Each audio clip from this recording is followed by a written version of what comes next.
மகளை நம்ம ஆசீர்வதித்து, ஆண்டவரே இனி வருகிற நாட்களிலே நீரே பாதுகாவலாயிரும், நீரே கேடகமாயிரும், நீரே அரணாயிரும், நல்ல ஞானத்தை கொடும், நல்ல அறிவை கொடும், நல்ல படிக்கணும், பெற்றோருக்கு மற்றவருக்கு கீழ்ப்படுகிற மகளா இருக்கணும், குடும்பத்துக்கு ஆசீர்வாதத்தின் மகளா இருக்கணும், ஒழுக்கத்திலே சிறந்து விளங்கணும், நல்ல ஜெபிக்கணும், நல்ல வேத வாசிக்கணும், நல்ல ஆராதிக்கணும், நல்ல வசனத்திலே விருத்தி அடையணும், சபைக்கு ஒரு சாட்சியாய் நிலைநிற்கணும், தேசத்துக்கு ஒரு சாட்சியாய் நிலைநிற்கணும், அப்பா அம்மாவுக்கு நல்ல பெயர் எடுத்து கொடுக்கணும், வசனத்தின் பிரகாரம் நடக்கணும், கனி கொடுக்கணும், விசுவாசத்திலே வளரணும்.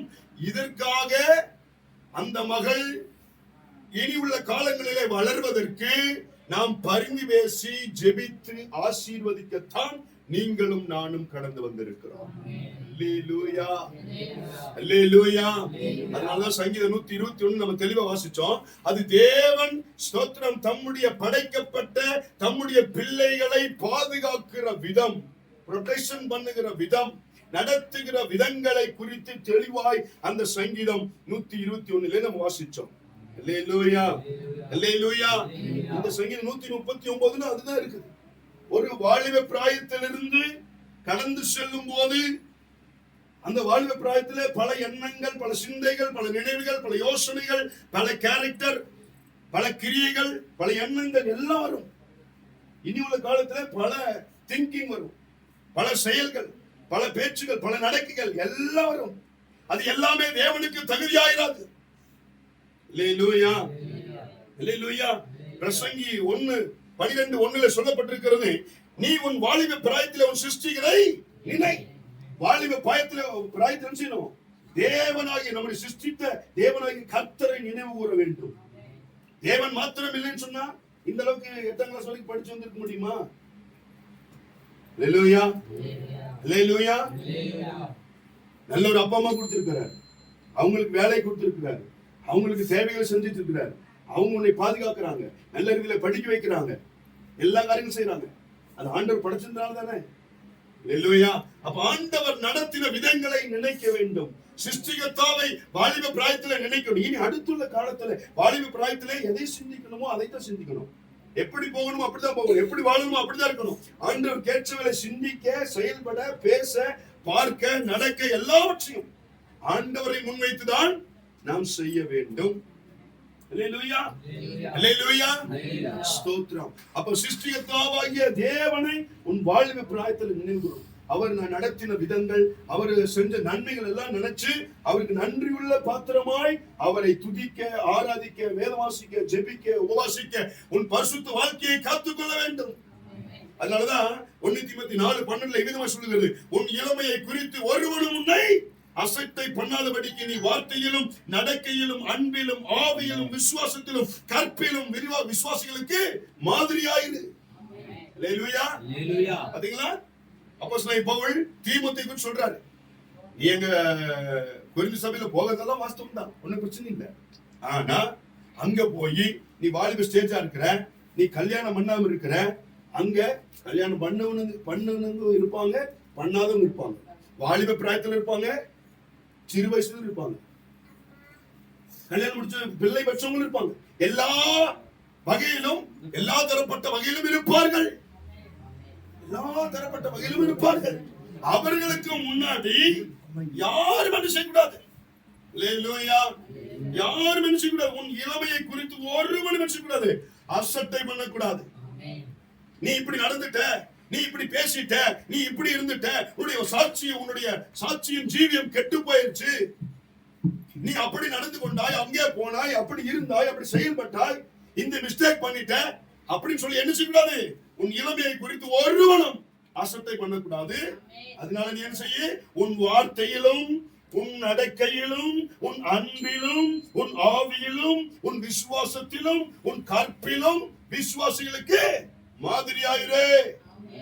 அப்போ இதுதான் பயங்கரமான ஸ்டேஜுக்குள்ள போற சுமித்ரா. அல்லேலூயா. இது வரைக்கும் சின்ன பிள்ளையா இருக்க, இனி என்ன செய்யணும், பெரிய பிள்ளை ஆயாச்சு. நீ என்ன செய்யணும், வீட்டுக்கு அடங்கி இருக்கணும், அப்பா அம்மாவுக்கு அடங்கி இருக்கணும், வசனத்துக்கு அடங்கி இருக்கணும், சபைக்கு அடங்கி இருக்கணும், ஒழுக்கம் உள்ள பிள்ளைகளா. அங்கேயும் எங்கேயும் செய்யக்கூடாது, வருஷத்துக்கு எங்கேயும் போகக்கூடாது. அவங்க கூப்பிடுறாங்க, இவங்க கூப்பிடுறாங்க. ஸ்கூலுக்கு போறியா, போயிட்டு அப்பா அம்மா சொல்லாம எங்கேயும் போகல. அல்லேலூயா. குடும்பத்துக்கு அடங்கி இருக்கணும், வசந்துக்கு அடங்கி இருக்கணும், சபைக்கு அடங்கி இருக்கணும்.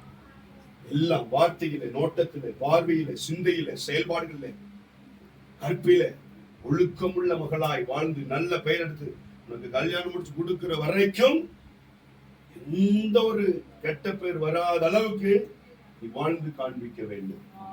அல்லேலூயா, அல்லேலூயா. அந்த அடுத்த பொசிஷன், அடுத்த ஸ்டேஜுக்கு ஆண்டவர் உன்னை உயர்த்தி இருக்கிறார். அதுக்கு நன்றி சொல்லி நீ ஆனாலும் சரி. அல்லேலூயா. அப்ப அந்த மகளை கொடுத்த ஸ்தோத்திரம் பெற்றெடுத்த அப்பா அம்மா இருந்தாலும் சரி, நீங்களும் அந்த பிள்ளையை வளர்க்க வேண்டிய ரீதியில கண்டிஷனா வளர்க்கணும். வசனத்தின் ரீதியா வளர்க்கணும், ஜெப ரீதியா வளர்க்கணும், விசுவாச ரீதியா வளர்க்கணும். கேட்கறதுக்கெல்லாம் செய்யக்கூடாது, சம்மதிக்க கூடாது. கேட்கிறான்னு எல்லாத்தையும் சம்மதிச்சா கடைசியில் அது அவளுக்கு வினை, உங்களுக்கு வினை, குடும்பத்துக்கு வினை, நம்ம விசுவாசத்துக்கு வினை, ஆவிக்குரிய வாழ்க்கைக்கு வினை ஆயிரும். ஆண்டுடைய நாம தூஷிக்கப்படும், 4 பேர் சொல்ற அளவுக்கு ஆயிரும். எப்ப எந்த இடத்துல எப்படி எப்படி இருக்கணும் அப்படிதான் இருக்கணும். அல்லேலூயா, அல்லேலூயா. நல்லா புரிஞ்சுதா? ஸ்தோத்திரம். ஆமென். அல்லேலூயா, அல்லேலூயா. அப்ப என்ன செய்யணும்? குடும்பத்துக்கு முன்னாடி, சபைக்கு முன்னாடி, எல்லாத்துக்கும் முன்னாடியும் என்ன செய்யணும்? இயேசுவை முன்வைத்து சாட்சி உள்ள ஒரு வாழ்க்கை வாழ வேண்டும். அல்லேலூயா, அல்லேலூயா. அதனால சொல்றேன், எல்லா விசுவாச பிள்ளைகளும் தெளிவா சொல்றேன், இது ஒரு சடங்காச்சாரம் அல்ல, இது தீட்டு கழிக்கிறது அல்ல. புதிய ஏற்பாடுல எங்கேயும் சொல்லப்பட்டது இல்லை, பழைய ஏற்பாடு சொல்லப்பட்டது இல்லை, செய்ததாக இல்லை. ஆமென். அல்லேலூயா.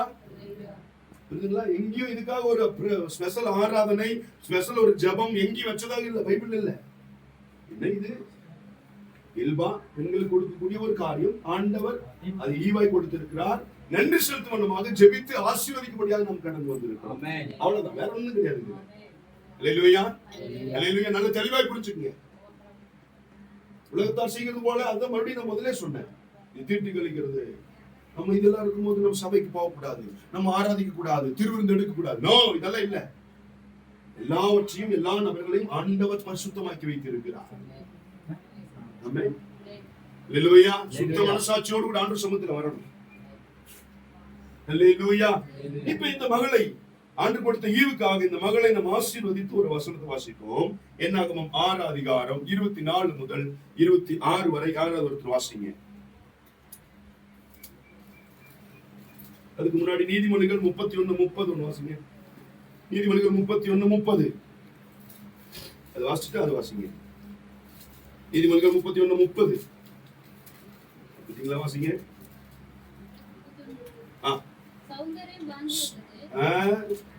வாஞ்சி உள்ளதா?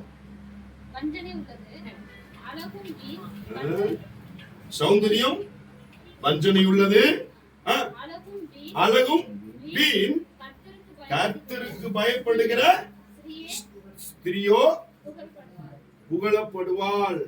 நல்லா கவனமா தெளிவா நிறுத்தி நிதானமா வாசிக்கணும். இல்லையா? இது என்ன புரிஞ்சது சுமித்ராவுக்கு? உலகத்தில் இருக்கிற பொருள், அழகு, மேக்கப் பண்றது, ட்ரெஸ், அது இது எல்லாமே அழிந்து வாங்கக்கூடியது. புரியுதா? உலகமோ, உலகத்தின் மேன்மையோ, உலகத்தில் இருக்கிற அழகோ, பொருளோ, பொண்ணோ, சொத்தோ, சோகமோ எல்லாம் அழிந்து போகக்கூடியது. புரியுதா? எல்லாமே வேஸ்ட், எல்லாமே வீண், எல்லாமே அழிஞ்சு போயிடும். ஆனா கர்த்தருக்கு பயப்பட்டேனா ஆண்டவர் உன்னை இன்னும் மென்மேலும் மென்மேலும் படிப்பிலும் சரி, ஞானத்திலும் சரி, அறிவிலும் சரி, புத்தியிலும் சரி, ஆண்டவர் என் செய்வார், உனக்கு வேண்டிய நன்மைகள் எல்லாம் கொடுத்து உன்னை உயர்த்தி கொண்டே இருப்பார். கர்த்தருக்கு பயப்பட்ட மாத்திரம் தான் எல்லா காரியங்களும். அல்லேலூயா.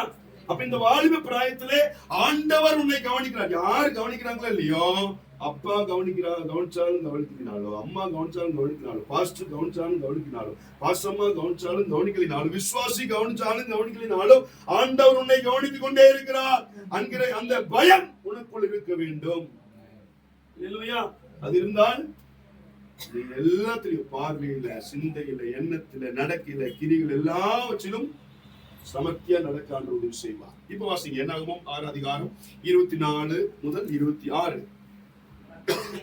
கர்த்தர் உன்னை ஆசீர்வதித்து உன்னை காக்க கடவுள். அவர்தான் உன்னை ஆசீர்வதிக்கணும். அவர் உனக்கு ப்ரொடெக்ஷன், உனக்கு கேடகம், அடைக்கலம், பலன் எல்லாமே அவர் உன்னை காக்க கடவர்.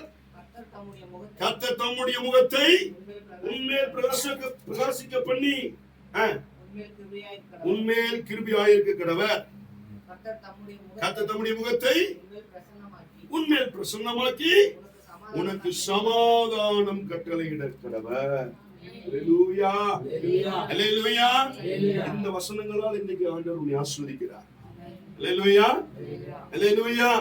இந்த வசனங்களால கர்த்தர் உன்னை ஆசீர்வதித்து உன்னை காக்க கடவர். அவர் ஆசீர்வதித்து உன்னோடு கூட உனக்கு கேடகமாய் அடைக்கலமாய் இருந்து உன்னை காப்பாற்றுவார்.